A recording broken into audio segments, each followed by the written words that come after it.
Kamu nanya. Oke, selamat pagi. Salam sejahtera buat kita semua. Yang kami hormati Pagi. Ibu Aulia Beatrix Blian SEMAK yang tidak bisa hadir.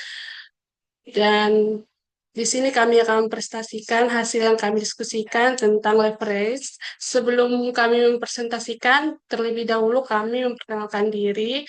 Perkenalkan, nama saya Hotni Depak Pahan dengan NIM C0C02432 sebagai moderator dan pemateri satu, dan kawan saya Medisnila Bestari Syanturi dengan NIM C0C0240214 sebagai pemateri 2. Oke, kami akan mempresentasikan hasil studi kami tentang manajemen keuangan leverage.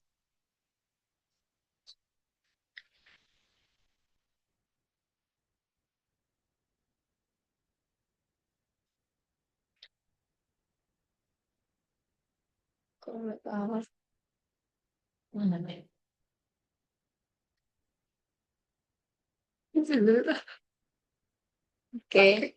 Dengan bahan kajian, pengertian leverage, leverage terhadap manajemen laba, operating leverage, financial leverage, dan perhitungan leverage.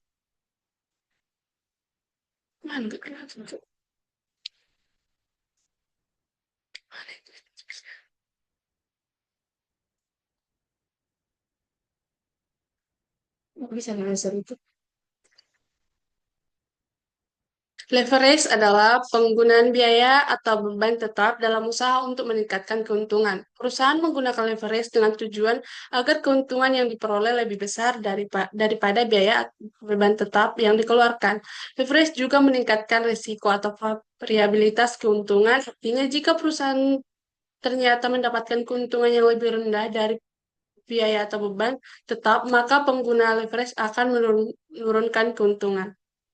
Oke, di sini kami akan membahas tentang biaya.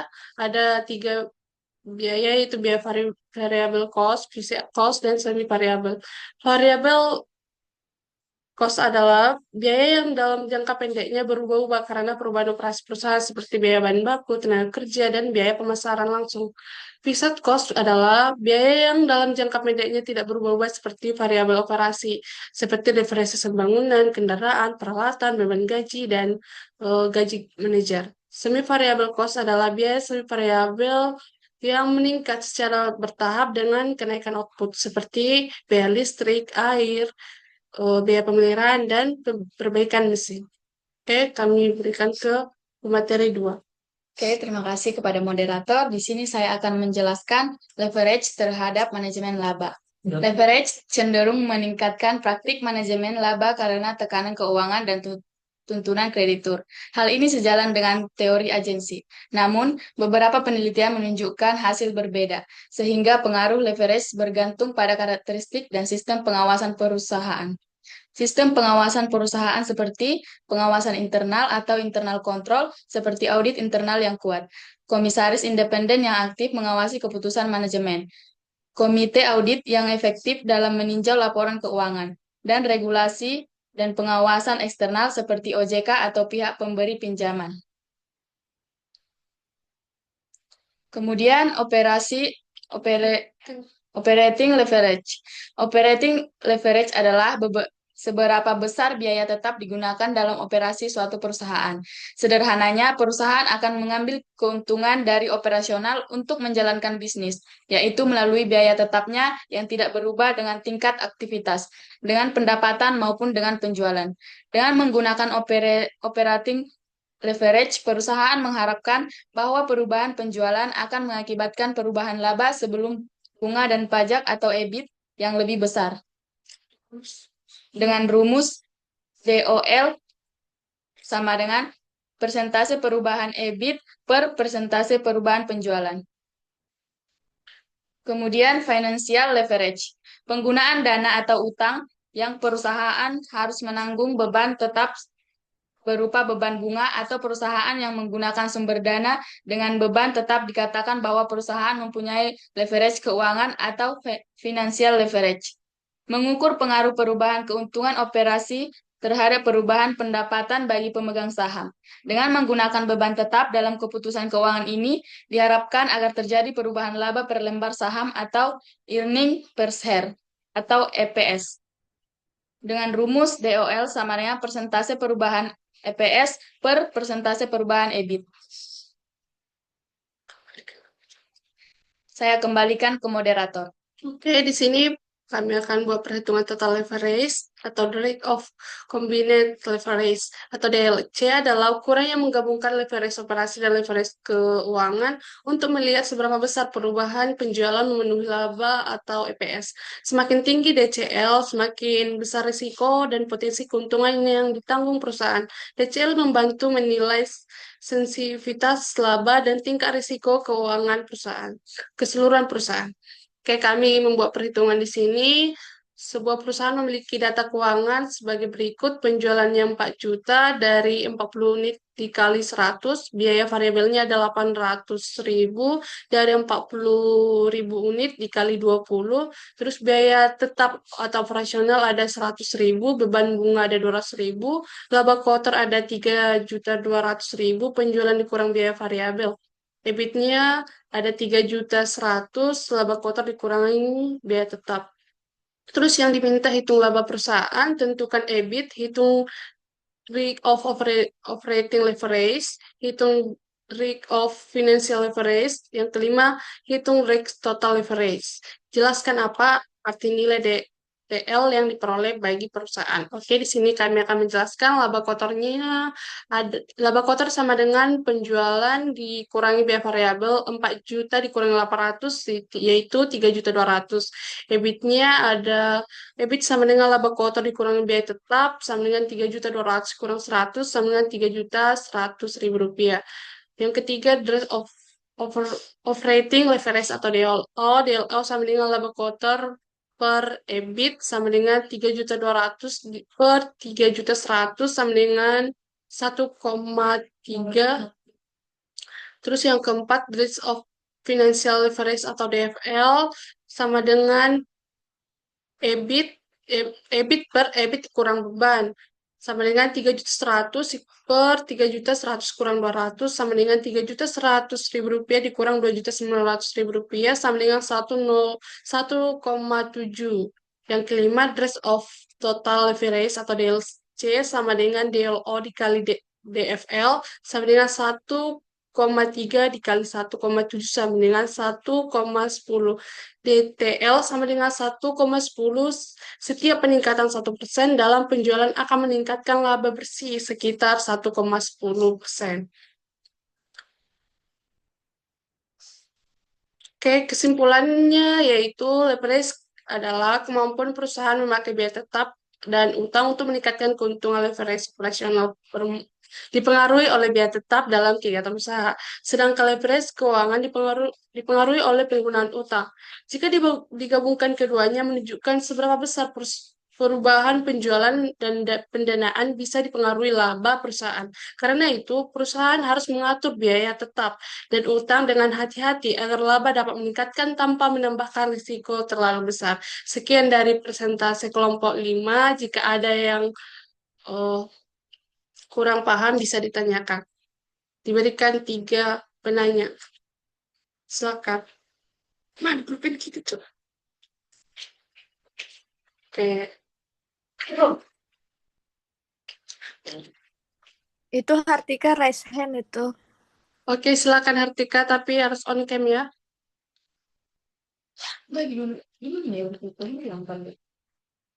Di sini, di sini.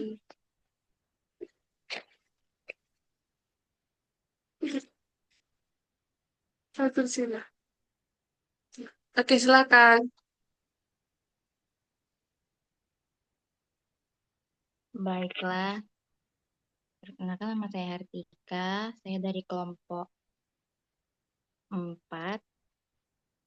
Saya ingin bertanya, apa pengaruh leverage terhadap manajemen laba? Apa pengaruh Leverage. leverage Terhadap terhadap manajemen laba? manajemen laba. Oke,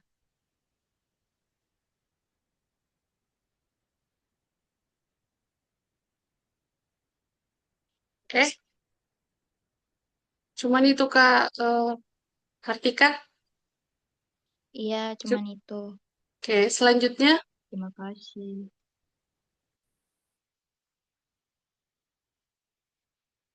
Izin saya. Siapa, Cok? Niswato. Niswato. Silakan, Niswato.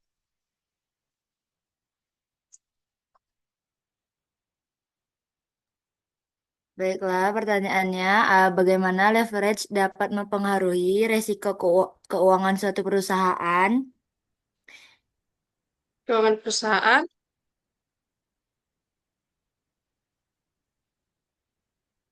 Cuman itu. dan apa strategi yang bisa dilakukan perusahaan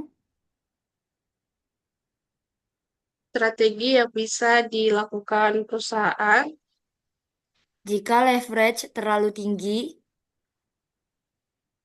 jika leverage dan terlalu tinggi membahayakan dan perusahaan tersebut. membahayakan perusahaan tersebut. Tersebut. Oke. Baiklah, terima kasih. Oke, selanjutnya.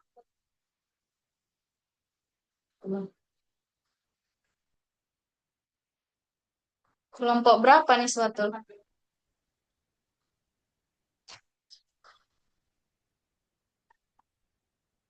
Jawab. Oke, Yes, silakan. kamu tua sih. Oke ya. Terus Oke, silakan. aku izin nanya. Jadi aku bahasakan leverage itu adalah kemampuan perusahaan memakai biaya tetap dan utang untuk meningkatkan keuntungan. Nah, pertanyaannya, bagaimana jika leverage digunakan tidak menghasilkan keuntungan? Apakah hal ini sangat berpengaruh bagi perusahaan?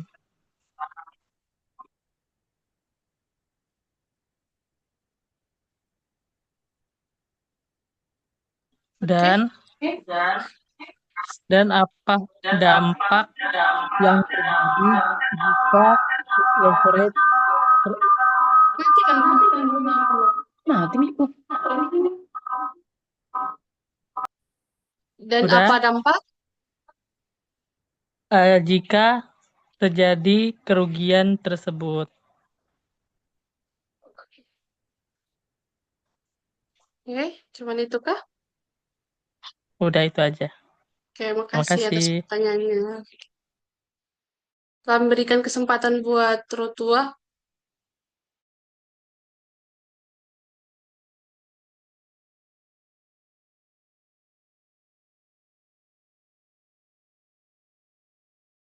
Oke, berikan kami waktu untuk mencari jawabannya sebanyak 2 menit. 2 menit. Jadi apa nih? Nomor 1 aja, Fox.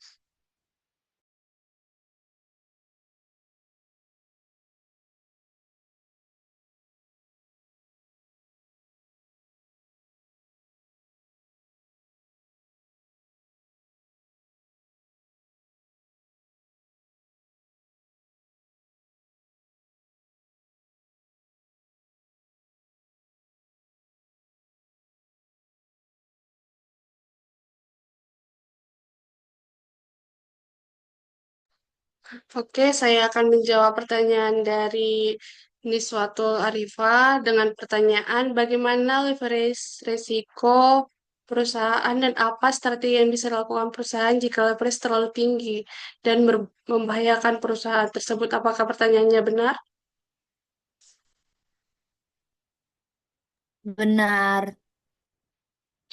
Oke, leverage finansial perusahaan adalah pengguna utang untuk membiayai aset dan dapat memperbesar keuntungan, tapi juga meningkatkan risiko kebangkrutan jika terlalu tinggi.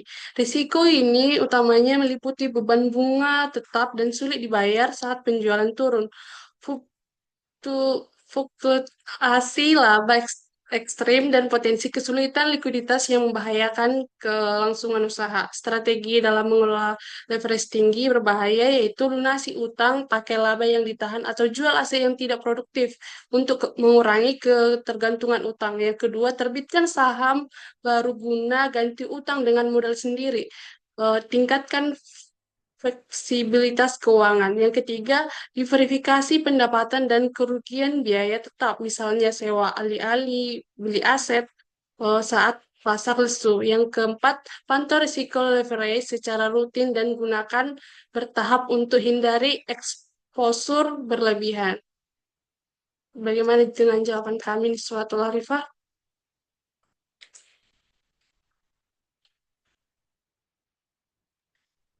Terima kasih. Udah cukup. Hmm, satu menit.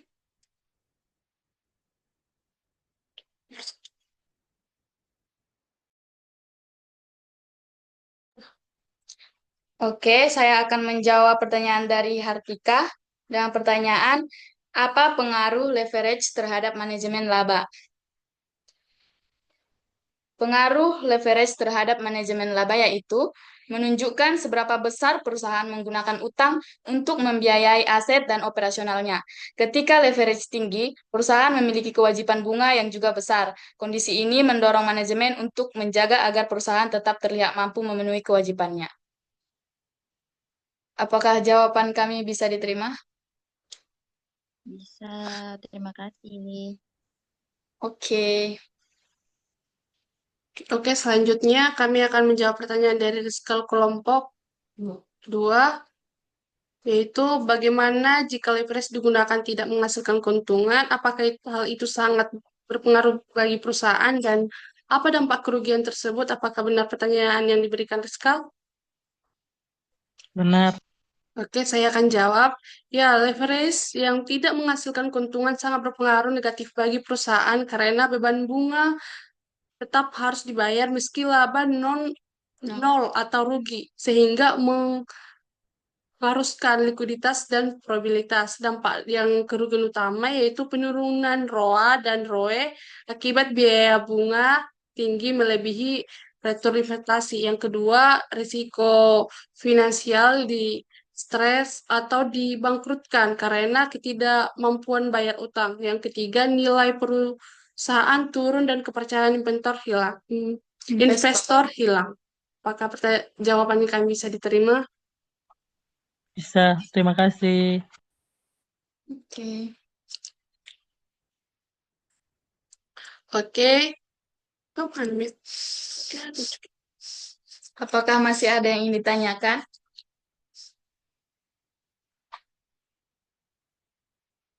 Gak bisa kayaknya dua ada. Apa itu? Sekali lagi kami tanyakan, apakah masih ada pertanyaan atau pendapat dari teman-teman? Kalau di sana tidak ada. Oke, karena semuanya diam, kita akhiri presentasi kami. Terima kasih telah mendengarkan. Terima kasih juga sudah memasuki Zoom ini untuk mendengarkan presentasi kami. Sekian dan terima kasih. Selamat Pagi. pagi. Pagi. Terima kasih kelompok Pagi. dua. Ini